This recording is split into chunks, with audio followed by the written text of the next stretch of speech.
साथियों नमस्कार, नमो बुद्धाय। इस वक्त हम महाबोधि स्थल बोध गया में हूँ। यहाँ पर कुछ कर्नाटक से लोग आए हुए हैं, हम उनसे जानकारी लेते हैं। ये जो धम्म उपासिका हैं, आपको नमो बुद्धाय। आप कर्नाटक से जानकारी मिली है कि आए हैं, तो यहाँ के बारे में थोड़ा सा हमें जानकारी दीजिए। कैसा लगा है आपको? या पहली बार आए हैं या इसके पहले कभी आ चुके हैं? अपना ಪರಿಚಯ ನನ್ನ ಹೆಸರು ಜಯಶೀಲ ಅಂತ ಹೇಳಿ ನಾವು ಕರ್ನಾಟಕದ ಹಾಸನ ಜಿಲ್ಲೆಯಿಂದ ಬಂದಿದ್ದೇವೆ. ಭಾರತ್ ಗೌರವ್ ಟ್ರೈನ್ನಲ್ಲಿ ಈ ಪ್ರವಾಸವನ್ನು ಕೈಗೊಂಡಿದ್ದೇವೆ. ಗಯಾ ಕ್ಷೇತ್ರ ನಾವು ಇತಿಹಾಸದಲ್ಲಿ ಓದಿ, ನಾನು ಕೂಡ ಇತಿಹಾಸ ಲೆಕ್ಚರರ್ ಆಗಿ ಈ ಬುದ್ಧನ ಬಗ್ಗೆ ಅದ್ಭುತವಾದಂಥ ವಿಚಾರವನ್ನು ತಿಳ್ಕೊಂಡಿದ್ದೇನೆ. ಬುದ್ಧ ಒಬ್ಬ ಮಹಾನ್ ವ್ಯಕ್ತಿ.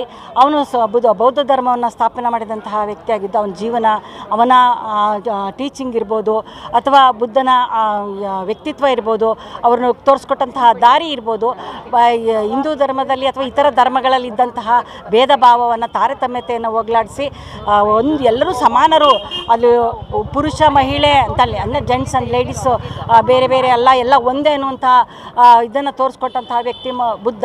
ಎಲ್ಲರಿಗೂ ಸಮಾನತೆಯನ್ನು ದೊರಕಿಸ್ಕೊಟ್ಟಂಥವನು. ಅದರಲ್ಲೂ ಬಡ ಜನತೆಯನ್ನು ಉದ್ಧರಿಸುವ ಮೂಲಕ ಅದಕ್ಕೆ ಅವನ್ನ ಏಷ್ಯನ್ ಲೈಟ್ಸ್ ಅಂತೇಳಿ ಕರಿತೇವೆ. ಅಂದರೆ ಏಷ್ಯಾದ ಮಹಾಜ್ಯೋತಿ ಅಂತೇಳಿ ಬುದ್ಧನನ್ನು ಕರಿತೇವೆ. ಅವನ ಮೊದಲ ಟೀಚಿಂಗು ಬಂದು ಸಾರನಾಥದಲ್ಲಾಯಿತು. ಸಾರನಾಥವನ್ನು ಕೂಡ ನೋಡ್ಕೊಂಡು ಬಂದಿದ್ದೇವೆ. ಅಲ್ಲಿ ಅಶೋಕ ಸ್ತೂಪವನ್ನು ಮತ್ತು ಅಶೋಕ ಚಕ್ರ, ಅದ್ರ ಬಗ್ಗೆ 4 ಸಿಂಹಗಳು ಏನನ್ನು ಪ್ರತಿಬಿಂಬಿಸ್ತವೆ, ಅದು ಇವತ್ತು ನಮ್ಮ ಭಾರತ ದೇಶದ ಸಂಕೇತವಾಗಿದೆ. ಆ ಸಂಕೇತದ ಏನನ್ನು ಸೂಚಿಸುತ್ತೆ ಅನ್ನೋದನ್ನು ತಿಳಿಸ್ಕೊಡ್ತು. ಹೀಗೆ ಈ ಬುದ್ಧನ ಜೀವನ, ಅವನ ಪತ್ನಿ ಮತ್ತು ಮಗು, ರಾಜ್ಯ ಮತ್ತು ಅವನ ತಂದೆ ತಾಯಿ ಎಲ್ಲವನ್ನು ತೊರೆದು ಬುದ್ಧ ಅವನು ಸನ್ಯಾಸತ್ವವನ್ನು ಸ್ವೀಕರಿಸ್ದ. ಅದನ್ನು ಮಹಾಪರಿತ್ಯಾಗ ಅಂತೇಳಿ ಕರಿತೇವೆ.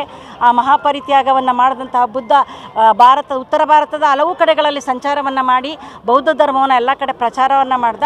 ಅದೇ ದುರಾದೃಷ್ಟ ಏನಪ್ಪ ಅಂತಂದರೆ, ದಕ್ಷಿಣ ಭಾರತಕ್ಕೆ ಬೌದ್ಧ ಧರ್ಮ ಹೆಚ್ಚಿನ ಇದಾಗಿ ಪ್ರಚಾರ ಆಗಲಿಲ್ಲ. ಆದರೆ ಇದು ದೇಶ ವಿದೇಶಗಳಲ್ಲಿ ತುಂಬ ಚೆನ್ನಾಗಿ ಪ್ರಚಾರವನ್ನು ಕೈಗೊಂಡಿದೆ. ನೇಪಾಳ ಇರ್ಬೋದು, ಕಂಬೋಡಿಯಾ ಇರ್ಬೋದು, ಚೀನಾ ಇರ್ಬೋದು, ಜಪಾನ್ ಇರ್ಬೋದು. ಚೀನಾ, ಜಪಾನಲ್ಲಿ, ರಷ್ಯಾ ಮುಂತಾದ ಕಡೆಗಳಲ್ಲಿ ಈ ಧರ್ಮ ಪ್ರಚಾರ ಆಯಿತು. ಕಾನಿಷ್ಕನಿಂದ ಅಶೋಕ ಮಹಾರಾಜ ಆ ಧರ್ಮವನ್ನು ಸ್ವೀಕಾರ ಮಾಡಿ ಆ ಧರ್ಮಕ್ಕೆ ಹೆಚ್ಚಿನ ಪ್ರೋತ್ಸಾಹವನ್ನು ಕೊಟ್ಟು ದೇಶ ವಿದೇಶಗಳಲ್ಲಿ ಈ ಧರ್ಮ ಪ್ರಚಾರ ಆಗಲಿಕ್ಕೆ ಅಶೋಕ ಮಹಾರಾಜ ಕಾರಣನಾಗಿದ್ದಾನೆ. ಹಾಗಾಗಿ ಈ ಧರ್ಮ ಭಾರತಕ್ಕಿಂತ ಹೆಚ್ಚಾಗಿ ವಿದೇಶಗಳಲ್ಲೇ, ಔಟ್ ಆಫ್ ಕಂಟ್ರೀಸ್ನಲ್ಲೇ ಹೆಚ್ಚಾಗಿ ಪ್ರಚಾರ ಆಗಿದೆ. ಚೀನಾದಲ್ಲಿ ನೋಡಿದ್ರೆ ಬುದ್ಧನ ಸ್ಟ್ಯಾಚ್ಯೂಗಳಿರ್ಬೋದು, ಆ ಧರ್ಮದ ಅನುಯಾಯಿಗಳಿರ್ಬೋದು ಹೆಚ್ಚಿನ ಸಂಖ್ಯೆಯಲ್ಲಿ ಚೀನಾದಲ್ಲಿ, ಜಪಾನ್ನಲ್ಲಿ ಮತ್ತು ನೇಪಾಳದಲ್ಲಿ ಎಲ್ಲ ಕಾಣ್ತಾರೆ. ಭಾರತದಲ್ಲಿ ಕಡಿಮೆ ಸಂಖ್ಯೆಯಲ್ಲಿ ತುಂಬ ಒಂದು ಪ್ರಶಾಂತವಾದಂಥ ಸ್ಥಳ. ನನಗೆ ತುಂಬ ಇಷ್ಟವಾದಂತಹ ವ್ಯಕ್ತಿ, ಹಲವಾರು ಮಹಾನ್ ವ್ಯಕ್ತಿಗಳಲ್ಲಿ ಬುದ್ಧ ಕೂಡ ಒಬ್ಬ ಅಂತ ಹೇಳಲಿಕ್ಕೆ ಇಷ್ಟಪಡ್ತಾನೆ. ಧನ್ಯವಾದಗಳು.